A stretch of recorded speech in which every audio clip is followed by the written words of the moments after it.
যার হাতে থাকার কথা ছিল ইসলামের পক্ষে, আল্লাহ পাক রব্বুল আলামিনের রাস্তার জিহাদি তরবারি যার হাতে থাকার কথা ছিল, আজকের ওই কাফের মুশরিক আর বেঈমানেরা তাদের হাতে তাদের দেশের পতাকা তুলে দিয়েছে। এভাবেই আমার আপনার মুসলমানদেরকে, যুবক সন্তানদেরকে দমিয়ে রাখতেছে, আমাদেরকে খেল তামাশার মধ্যে দুনিয়ার দিকে মগ্ন রেখে আজকে তারা ইসলামকে, মুসলমানদেরকে দুনিয়ার বুক থেকে চিরতরে নির্মূল করে দেওয়ার একটা ভয় তারা করতেছে। যেই হাতে থাকার কথা ছিল যুদ্ধের তরবারি, যুদ্ধের অস্ত্র, সেই হাতে আজকে তারা মোবাইল ধরিয়ে দিয়েছে। এর দ্বারা আমাদের যুব সমাজ, আমাদের ছোট ছোট বাচ্চাগুলো আজকে নষ্ট হয়ে যাইতেছে, মুসলমানের সন্তানগুলো নষ্ট হয়ে যাইতেছে। তার আমাদের পিতামাতার কারো কোনো ভূক্ষেপ নাই। এটাকে আমরা স্বাভাবিক মনে করতেছি, আসলে এটা স্বাভাবিক নয়।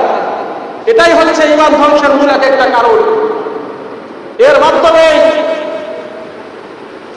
কুফরি শক্তি যারা রয়েছে, এর মাধ্যমে শয়তানি চক্রান্ত এই কি বলে দুনিয়ার বুকে বাস্তবায়ন হয়। মুসলমানের যুবক সন্তানদেরকে যদি দমিয়ে রাখা যায়, তাহলে দুনিয়ার বুকে ইসলামকে দমিয়ে রাখা যাবে। মুসলমানদেরকে এইভাবে বিভিন্ন ধরনের নাচ গান, বিভিন্ন ধরনের আনন্দ উল্লাসের মধ্যে মাতিয়ে রেখে আজকে তারা বিভিন্ন দেশের মধ্যে মুসলমানদেরকে হত্যা করতেছে, অথচ আমরা অন্যদিকে খেল তামাশার মধ্যে মগ্ন রয়েছি। রাসূল পাক সাল্লাল্লাহু আলাইহি ওয়াসাল্লাম বলেন, আল মুসলিমু কারাজুলিন কাজাসাদিন ওয়াহিদিন ইনিশতাকা আইনুহু ইশতাকা কুলুবুহু। সারা পৃথিবীর সমস্ত মুসলমান একটা দেহের মতো, একটা অঙ্গের মতো। যদি একটা অঙ্গ যদি ব্যথা ব্যথিত হয়, পুরা দেহ যেমন ভাবে এই ব্যথাটা অনুভব করে, ঠিক তদরূপ ভাবে পৃথিবীর যে কোনো কোনায় একজন মুসলমান যদি নির্যাতিত হয়, সারা পৃথিবীর মুসলমান ওই ব্যথায় ব্যথিত হবে। তবেই তোমরা খাঁটি মুসলমান, খাঁটি ইমানদার হতে পারবে। আজকে সারা পৃথিবীতে লক্ষ্য করে দেখুন, অহরহ যেখানে সেখানে মুসলমানদেরকে নির্যাতিত হতে হচ্ছে, অথচ আমাদের বুকে, আমাদের অন্তরে বিন্দু পরিমাণ সূচনা নেই। আমাদের পাশের রাষ্ট্র ভারতের মধ্যে আজকে দেখেন কিভাবে মুসলমানদেরকে দমন নিপীড়ন শুরু করছে। মুসলমান পরিচয় পাওয়ার সাথে সাথেই তাদেরকে জুলুম নির্যাতনের শিকার হতে হয়। আর অন্যান্য দেশের কথা তো বাদই দিলাম, ফিলিস্তিন, গাজা ওগুলোতে শেষ করে দিয়েছে, ইরাক, ইরান এগুলোতে শেষ করে যাওয়ার পরে উপকরণ হয়ে গেছে। ইসলামের মূল কেন্দ্রবিন্দু যেগুলো ছিল, নবী, রাসূল, ওলি আউলিয়াগণ যে সমস্ত দেশে বেশি পরিমাণে আগমন করেছিল, ওই সমস্ত দেশগুলোকে আজকে তারা শেষ করে দিয়েছে। আমাদেরকে কাফের উদাসীন বানিয়ে, আমাদেরকে খেল তামাশায় মগ্ন রেখে আজকে মুসলমানের সন্তান হয়ে আমরা এর পিছনে দৌড়াই।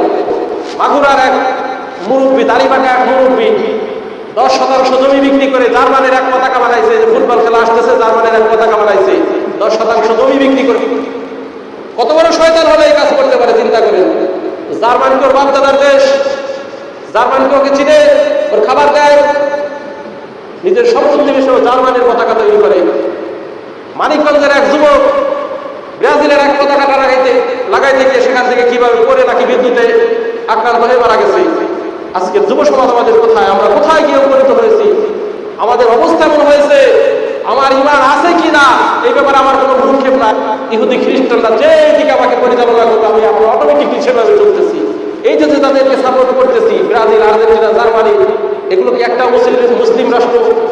এরা মুসলমানদেরকে অহরহর, গাজা, ফিলিস্তিনের মুসলমানদেরকে অহরহ ভাবে হত্যা করতেছে। কেউ সরাসরি হত্যা করতেছে, কেউ পরোক্ষভাবে হত্যা করতেছে, কেউ গোপনে সাহায্য সহযোগিতা করতেছে। গাজার মধ্যে যত পরিমাণে অস্ত্র ব্যয় হয়েছে, এই ইসরায়েল যত অস্ত্র খরচ করেছে, এর সবচাইতে বড় অস্ত্র দানকারী দেশ হচ্ছে ব্রাজিল। সবচাইতে বেশি অস্ত্র দিয়ে সাহায্য করেছে ফিলিস্তিনকে এই ব্রাজিল রাষ্ট্র, সবচাইতে বেশি। আজকে তাদের পতাকা আমাদের দেশে উড়ায়, মুসলমানের বাচ্চা হয়ে ইহুদির পতাকা উড়ায়, লজ্জা করা উচিত। আর্জেন্টিনার কথা কি বলবো, সবচাইতে বেশি অর্থ যোগান দেয় তারা, টাকা পয়সা দিয়ে সাহায্য করে, সমর্থন দিয়ে সাহায্য করে। জার্মানি তারা পরোক্ষভাবে সাহায্য সহযোগিতা করে। ফ্রান্স তারা বিভিন্ন ধরনের অস্ত্র দিয়ে তারা সাহায্য সহযোগিতা করে মুসলমানদেরকে হত্যা করার জন্য। আর আমরা তাদের পতাকা আমাদের বাড়িতে উড়াই, গাছের মধ্যে উড়াই, হাতের মধ্যে নিয়ে রাতারাতি ফালাফালি করে। লজ্জা করা উচিত। তুই মুসলমানের সন্তান, তোমার হাতে থাকবে কালিমার পতাকা, আজকে তুমি ইহুদি খ্রিস্টানের পতাকা হাতে নিয়ে দৌড়াও আর নিজেকে ব্রাজিলের সাপোর্টার, আর্জেন্টিনার সাপোর্টার বলে দাবি করো। নিজের অস্তিত্ব যে বলে যায় তো মানুষের মধ্যে করে না। তুমি কে একটাবার চিন্তা করে দেখেছো, তুমি মুসলমানের সন্তান, আজকে তুমি ইহুদিদের ব্যানার মাথায় নিয়ে ঘুরো, কিয়ামতের দিন ইহুদির ব্যানার দিয়ে মাথার মধ্যে উঠো। মরণ সবারই আসবে, কে কখন মারা যাবো কেউ জানি না। এই ইহুদি খ্রিস্টান আমাদেরকে যেভাবে একটা কলে কৌশলে একটা আয়ত্তের মধ্যে রাখতে চায় সদা সর্বদা, আমাদের দেশের সন্তানগুলোকে, কি বলে সারা পৃথিবীর মুসলমানের সন্তানগুলোকে যদি তারা উন্নত টেকনোলজি, যুদ্ধের সামগ্রী, এই সমস্ত বিষয় যদি তারা পারদর্শী হয়ে যায়, ইসলামকে দমিয়ে রাখতে পারবে না। বিদায় তারা এই সমস্ত নাচ গান, খেলাধুলা, বিভিন্ন জিনিসের এই দিকে মগ্ন রাখে আর অপর দিকে তারা মুসলমানদেরকে এখানে সেখানে হত্যা করে।